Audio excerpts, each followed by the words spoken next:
ایک غریب کسان کی شادی نہایت حسین و جمیل عورت سے ہوئی۔ اس عورت کے حسن کی سب سے بڑی وجہ اس کے لمبے گھنے سیاہ بال تھے، جن کی فکر صرف اسے ہی نہیں بلکہ ان دونوں کو رہتی تھی۔ ایک دن کسان کی بیوی نے اپنے شوہر سے کہا کہ کل واپسی پر آتے ہوئے راستے میں دکان سے ایک کنگھی تو لیتے آنا، کیونکہ بالوں کو لمبے اور گھنے رکھنے کے لیے انہیں بنانا اور سنوارنا بہت ضروری ہوتا ہے، اور پھر میں کتنے دن ہمسایوں سے کنگھی منگواتی رہوں گی۔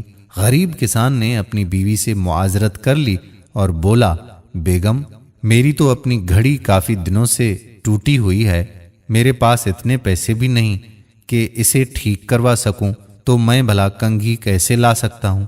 تم کچھ دن مزید ہمسایوں کی کنگھی سے گزارا کر لو، جب پیسے آ جائیں گے تو لے آؤں گا۔ بیوی اپنے شوہر کی مجبوری کو سمجھ رہی تھی، اس لیے زیادہ تکرار نہیں کی۔ کسان نے اس وقت تو بیوی کو چپ کروا دیا، لیکن پھر اندر ہی اندر اپنے آپ کو کوسنے لگا کہ میں بھی کتنا بدبخت ہوں کہ اپنی بیگم کی ایک چھوٹی سی خواہش بھی پوری نہیں کر سکتا۔ دوسرے دن کھیتوں سے واپسی پر کسان ایک گھڑیوں کی دکان پر گیا اور اپنی ٹوٹی ہوئی گھڑی اونے پونے داموں بیچ دی، اور اس سے ملنے والے پیسوں سے ایک اچھی سی کنگھی خریدی اور بڑی رازداری سے چھپا کر گھر کی طرف روانہ ہوا۔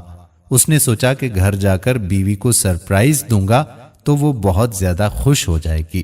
جب وہ گھر گیا تو کیا دیکھتا ہے کہ اس کی بیوی نے اپنے لمبے بال کٹوا دیے تھے اور مسکراتے ہوئے اس کی طرف دیکھ رہی تھی۔ کسان نے حیرت سے پوچھا، بیگم یہ کیا کیا تم نے؟ اپنے بال کیوں کٹوا دیے؟ پتا ہے وہ تمہارے اوپر کتنے خوبصورت لگتے تھے۔